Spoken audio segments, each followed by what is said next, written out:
cumbre entre Rusia y Estados Unidos por la crisis en Venezuela. En medio de la tensa crisis que vive en Venezuela el gobierno del bolivariano Nicolás Maduro, quien enfrenta desde hace semanas marchas semanales en repudio a su gestión y la presión que ejerce el líder de la oposición, Juan Guaidó, quien asumió como presidente encargado ante el desconocimiento de las elecciones que llevaron al chavista al poder, Estados Unidos y Rusia protagonizarán una reunión en busca de una salida.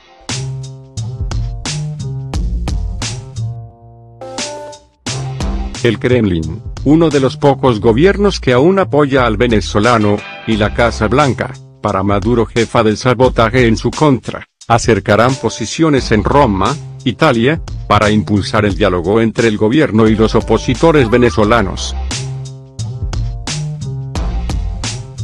El representante especial estadounidense para Venezuela, Elliot Abrams, se reunirá con el viceministro ruso de Exteriores, Sergei Ryabkov, en la capital italiana.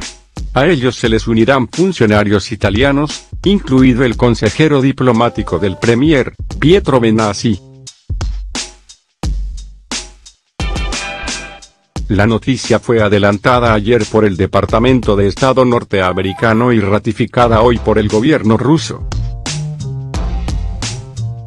Plantearemos con insistencia a la parte estadounidense todas nuestras posiciones, incluida la inadmisibilidad de una intervención militar y, en general, de la injerencia exterior ilegal y de las presiones contra el gobierno legítimo de Nicolás Maduro, dijo el diplomático ruso, citado por la agencia Interfax.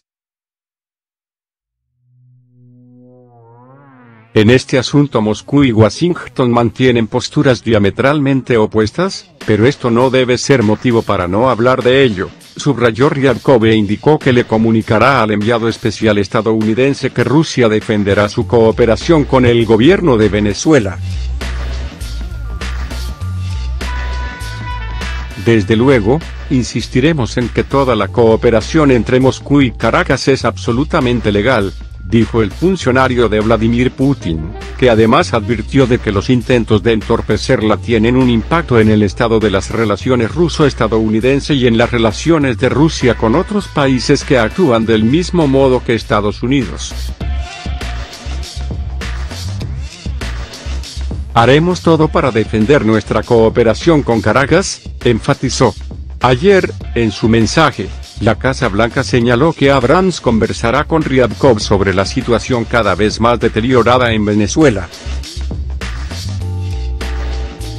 Acorralado por el apagón, Nicolás Maduro pidió la renuncia a todos sus ministros.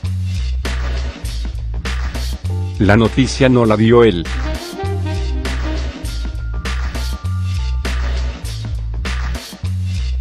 La dio su vicepresidenta, Delcy Rodríguez, quien dijo en las redes sociales que el bolivariano Nicolás Maduro pidió a todos sus ministros que le presenten la renuncia para llevar adelante un cambio profundo en el gabinete, apenas días después del apagón más largo en la historia de Venezuela y que para el chavismo estuvo orquestado por la oposición y liderado por Estados Unidos.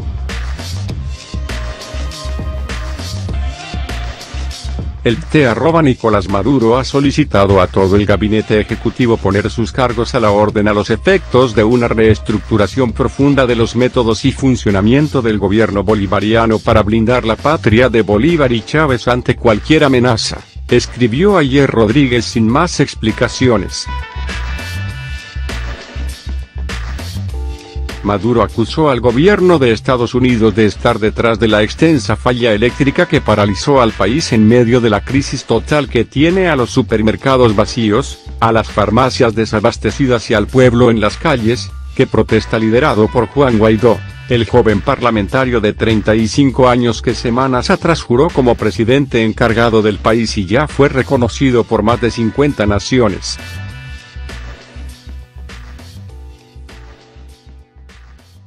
No es la primera vez que el mandatario toma una decisión como esta, según publicó El Nacional. Si bien no se pronunció al respecto en ningún discurso, el bolivariano más tarde retuiteó el escrito de la vicepresidenta y acusó a John Bolton, asesor de seguridad nacional del presidente de Estados Unidos, Donald Trump, de dirigir el ataque al sistema eléctrico desde las ciudades de Houston y Chicago. Dijo incluso que tiene pruebas.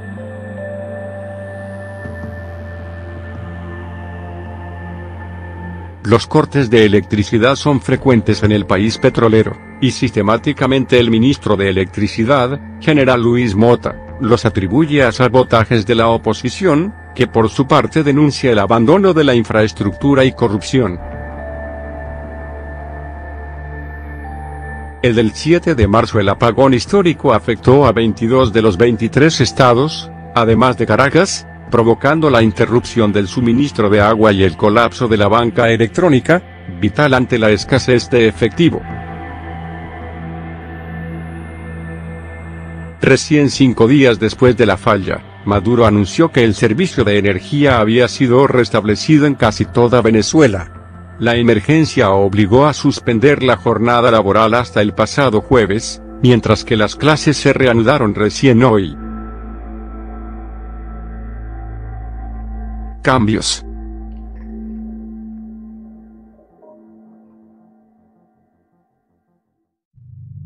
El presidente venezolano cambió con frecuencia a los miembros de su gabinete desde que asumió el cargo en 2013, con la incorporación de militares en puestos clave en los ministerios de Petróleo, Interior y Electricidad. En sus cambios ministeriales suelen predominar los enroques, con un influyente grupo de dirigentes que se alterna el ejercicio de altos cargos. Las movidas más recientes se produjeron a mediados de junio de 2018, luego de las elecciones que la oposición denuncia como fraudulentas y en las que el mandatario fue reelegido para el periodo 2019-2025. El sábado, en una visita a los trabajadores de la estatal eléctrica Corpoelec, en el estado Bolívar, Maduro prometió una reestructuración de la empresa y la creación de una unidad en las Fuerzas Armadas centrada en proteger la infraestructura clave de los denominados ataques cibernéticos. Me comprometo con ustedes a iniciar un gran proceso de transformación, institucional, tecnológico y humano, aseguró el sucesor de Hugo Chávez a los trabajadores de la empresa estatal. Revelan una táctica chavista para cambiar salud por votos. Yansnier Arias sabía que estaba mal. No solo violaba la Constitución, sino también el juramento hipocrático que hizo en Cuba. Había sido enviado a Venezuela por el gobierno de La Habana, era uno de miles de médicos cubanos desplegados para reforzar los vínculos entre los dos países para mitigar el colapso del sistema de salud chavista. Aunque con la reelección del presidente Nicolás Maduro en juego no estaba permitido que todos los pacientes recibieran tratamiento, dice el doctor Arias, que abandonó el programa médico del gobierno cubano a finales del año último y actualmente vive en Chile. Un paciente de 65 años con insuficiencia cardíaca llegó a la clínica y requería con urgencia oxígeno, según el médico. Pero sus superiores cubanos y venezolanos, señala, le dijeron que el oxígeno debía usarse como arma política, no para las emergencias médicas del día, sino para repartirse cuando se acercaran las elecciones. Maduro y sus partidarios han usado a su favor el colapso económico de Venezuela para mantenerse al mando del país, han tentado a votantes hambrientos con comida, prometieron que habría subsidios adicionales si ganaba Maduro y exigieron que la gente que acudiera a las urnas presentara los carnets de identificación partidario para el reparto de raciones gubernamentales. Pero quienes han participado en esos ardides cuentan que también hicieron uso de otra herramienta, el Cuerpo Médico Internacional de Cuba. 16 integrantes de las misiones médicas cubanas en Venezuela describieron a The New York Times un sistema de manipulación política deliberada en el que los servicios se usaron para afianzar los votos del Partido Socialista Unido de Venezuela, SUV, a menudo de modo coercitivo. Las tácticas utilizadas eran muchas, dicen los médicos, desde simples recordatorios para votar por el gobierno hasta denegar tratamiento a los simpatizantes de la oposición con enfermedades mortales. También comentan que se les ordenó ir puerta por puerta en barrios pobres para ofrecer medicinas y advertir a los residentes que se les cortaría el acceso a los servicios médicos si no votaban por Maduro o por sus candidatos. Muchos de ellos sostienen que sus superiores los instruyeron para realizar amenazas similares en las consultas a puertas cerradas con pacientes con enfermedades crónicas. Una ex supervisora cubana indica que ella y otros trabajadores médicos recibieron carnets de votación falsos para participar en una elección. Otra doctora cuenta que les ordenaron dar instrucciones precisas sobre el voto a pacientes de edad avanzada. Son cosas que no debimos haber hecho nunca, dice. Como otros de los entrevistados, habló con la condición de mantener el anonimato por temor a las represalias. Los opositores suelen acusar a Cuba, que desde hace mucho depende del petróleo venezolano, de apuntalar a su gobierno con el envío de agentes que trabajan en los servicios de inteligencia venezolanos para ayudar a su aliado ideológico a reprimir cualquier disenso. Pero el uso de los médicos cubanos para ejercer el control político no es tan conocido. El gobierno cubano rechazó las afirmaciones de los médicos según las cuales fueron obligados a hacer estas campañas y conminados a amenazar a los pacientes con fines políticos en Venezuela. Pero los expertos en derechos humanos recalcan que ha habido un pacto entre Cuba y Venezuela durante las últimas 2 décadas. El gobierno cubano quiere asegurarse de que el régimen venezolano sobreviva y está dispuesto a hacer todo lo que esté a su alcance para apoyar a Maduro, dice José Miguel Vivanco, director del Programa para las Américas de Human Rights Watch. Al doctor Carlos Ramírez le encantaba su trabajo. El cirujano dentista viajó de Cuba a Venezuela convencido de su misión. Muchos de sus pacientes nunca habían visto antes a un odontólogo, dice. Pero odiaba una parte específica de su labor. Cada fin de semana, recuerda, le encargaban repartir medicamentos y reclutar votantes para el sub. Las visitas eran tan rutinarias que tenían un nombre, casa a casa. Íbamos con vitaminas, sobre todo, y pastillas para la presión arterial, dice Ramírez, quien desertó a Ecuador después de 6 años en Venezuela. Y cuando uno empezaba a congeniar, preguntaba, signo de interrogación abierta, ¿sabe dónde está su colegio electoral? ¿Va a ir a votar? Los 16 integrantes del personal médico entrevistados confirmaron las visitas casa a casa que mezclaban política y salud. Eran parte de Barrio Adentro, programa establecido en 2003 por el entonces presidente Hugo Chávez para procurar acceso al cuidado médico en barrios pobres. La nueva constitución aprobada en 1999 reconocía los servicios de salud como un derecho universal y Chávez recurrió a Cuba para conseguir personal médico.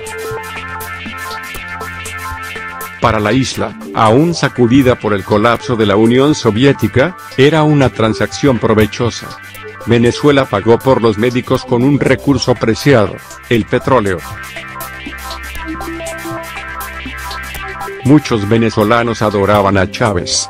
Así que en los primeros años Ramírez y otros doctores solo eran instruidos para recordarles a los votantes que Chávez había asegurado que tuvieran sus remedios y que debían agradecerle con su voto. Pero, tras la muerte del líder, en 2013, su sucesor, Maduro, enfrentó un fuerte desafío electoral de la oposición. Ramírez y el resto de los médicos dicen que entonces se les ordenó hacer otra advertencia: si Maduro perdía la elección, el siguiente gobierno iba a romper la relación con Cuba y los venezolanos se quedarían sin cuidado médico. Con Chávez era difícil, pero con Maduro, de 2013 en adelante, esto se puso peor, señala otro doctor. Esa es la forma de chantajearlos: no vas a tener más medicamentos, no vas a tener más salud gratuita. Amenazas, arrestos y torturas, el chavismo refuerza su ofensiva contra la prensa. Me pusieron una capucha en la cabeza y comenzaron a darme coñazos, golpes, sin preguntar nada, sin discutir, durante 2 o 3 minutos. Cuando me sacaron la capucha tenía una pistola apuntándome. Uno de ellos dijo: dispárale. Apretó el gatillo, pero la pistola no estaba cargada. El relato del reportero polaco Tomás Surdel es tan escalofriante como las magulladuras de su rostro. El corresponsal de Gazeta Wyborcza, diario de mayor circulación de Polonia, vivió la noche del jueves, en primera persona, cómo actúan las fuerzas chavistas contra los periodistas. El reportero polaco regresó a finales de enero a Venezuela, país en el que vivió durante varios años, para cubrir la crisis política y social. Escribí un artículo sobre las FAES, Fuerzas de Acciones Especiales de la Policía Nacional.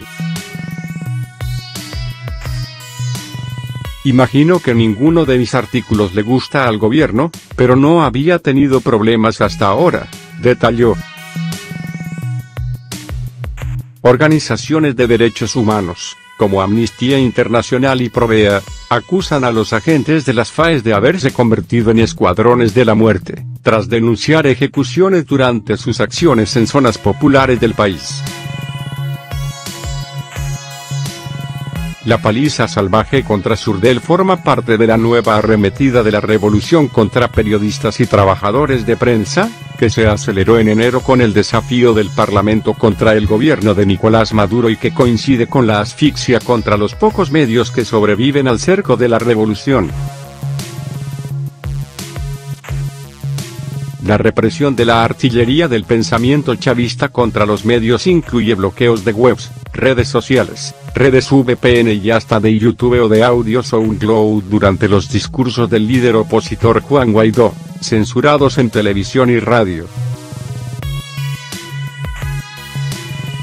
En los últimos días se sumó la detención durante 25 horas del periodista e influencer Luis Carlos Díaz, acusado de ser cómplice del sabotaje eléctrico, además de la captura de Rafael González, chofer del equipo de CNN, que después de 48 horas desaparecido pasó por los tribunales, acusado de conspiración y asociación para delinquir.